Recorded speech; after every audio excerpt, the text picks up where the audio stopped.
Hay un debate que lleva más de un siglo y es de altísimo riesgo. ¿Qué hacemos con las drogas? Es una de esas discusiones que terminan definiendo cómo funcionan nuestros sistemas de salud, de justicia y hasta de seguridad. Así que vamos a meternos de lleno a desglosar cómo llegamos a este punto y, sobre todo, hacia dónde parece que vamos. En el fondo, todo esto se reduce a dos visiones del mundo que chocan de frente.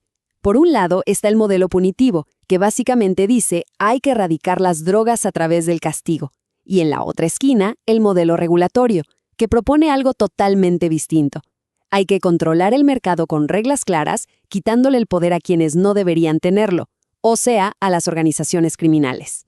Y durante la mayor parte del siglo XX, casi todo el mundo se puso de acuerdo y eligió un camino, el del castigo. Fue casi unánime. Pero en los últimos años, ese consenso se empezó a romper. Entonces, la gran pregunta es, ¿qué pasó? ¿Por qué algo que parecía tan sólido empezó a desmoronarse? Bueno, para entender el presente es fundamental mirar un poco para atrás. Vamos a ver cómo se fue construyendo este enfoque prohibicionista que dominó el planeta durante décadas. Ojo, que esto no surgió de un día para el otro, ¿eh? Fue una construcción lenta, gradual. Podemos decir que la semilla se plantó en 1909 en Shanghái. Después, en 1961, la ONU lo hizo un sistema global. Y el punto de quiebre, cuando todo escaló, fue en 1971, cuando el presidente Nixon en Estados Unidos declaró literalmente la guerra contra las drogas. En el caso de Argentina, por ejemplo, este enfoque se endureció muchísimo con la ley de 1989, que aumentó las penas de una forma drástica. La meta, al menos en los papeles, sonaba simple y súper ambiciosa: lograr un mundo libre de drogas. Y la herramienta para conseguirlo era una sola, muy clara: el poder de la ley penal, la disuasión a través del castigo. Esa fue la promesa. Pero claro, después de tantos años, de tantos recursos invertidos y sobre todo de tantas vidas afectadas, la pregunta cae por su propio peso. ¿Y funcionó? ¿Cuáles fueron los resultados reales de esta estrategia global? Bueno, las consecuencias fueron profundas y en muchos casos totalmente contraproducentes. Los análisis más críticos señalan una cosa: el modelo es ineficaz. El mercado no solo no desapareció, sino que creció. Y esto trajo costos sociales altísimos, cárceles llenas, más violencia, y la gran paradoja es que fortaleció al crimen organizado, entregándole en bandeja un negocio multimillonario. Todo esto mientras estigmatizaba la adicción, convirtiendo un problema de salud en un asunto de delincuentes. Y este es el punto clave. Fíjense en esto. La prohibición no eliminó el mercado, simplemente lo corrió del lugar, lo sacó de la esfera legal y lo metió de lleno en la ilegal. Creó una economía sumergida gigantesca, controlada por completo por actores violentos. Ante este panorama, bueno, bastante desolador, ¿no? Empezó a surgir una alternativa, una que propone cambiar el foco del debate, salir del castigo y empezar a pensar en términos de salud y de seguridad. Y acá es fundamental entender algo. Cuando se habla de regular, mucha gente piensa que es una liberación total, un sálvese quien pueda. Y es todo lo contrario. Regular significa que el Estado interviene, que usa sus herramientas, impuestos, licencias, controles, para manejar el mercado. Es ni más ni menos que sustituir el control criminal por el control estatal. La lógica detrás de esto es muy pragmática. A ver, pensemos en los pasos. 1. Le arrebatamos el negocio al crimen organizado. 2. Se generan impuestos, y con ese dinero se pueden financiar programas de prevención y tratamiento.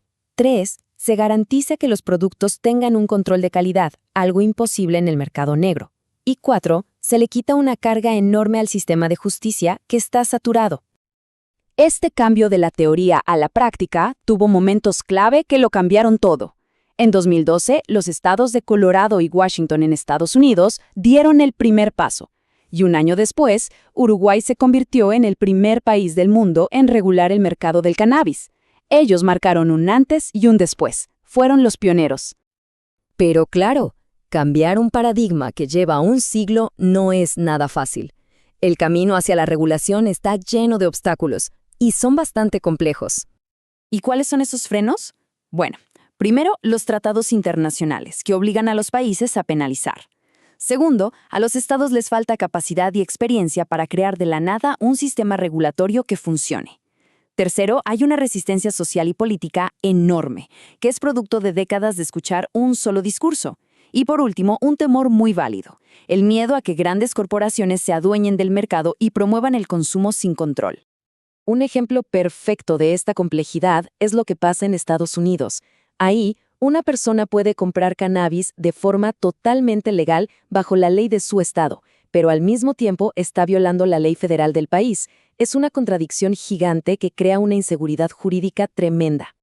Como dice el jurista Alberto Mario Binder, la ley penal se usa como una herramienta de política social. El problema es que a veces esa herramienta, aunque tenga buenas intenciones, termina generando efectos totalmente contrarios a los que se buscaban.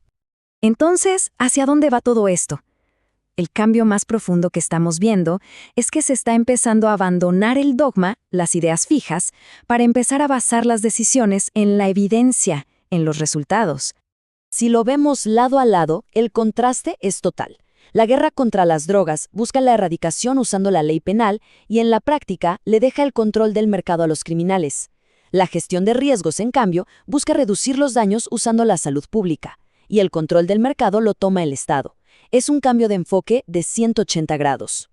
En esencia, el gran giro es este. Estamos dejando de lado la retórica de la guerra para adoptar la lógica de la gestión de riesgos.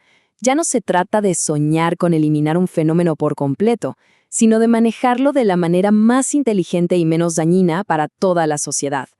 Al final, la discusión a nivel mundial ya no gira en torno a si hay que cambiar el modelo prohibicionista o no. Que ese modelo fracasó es algo cada vez más evidente. La verdadera pregunta, la que va a definir los próximos años, es, bueno, ¿y cómo lo hacemos? ¿Cómo diseñamos un nuevo sistema que sea más justo, más seguro y sobre todo más eficaz?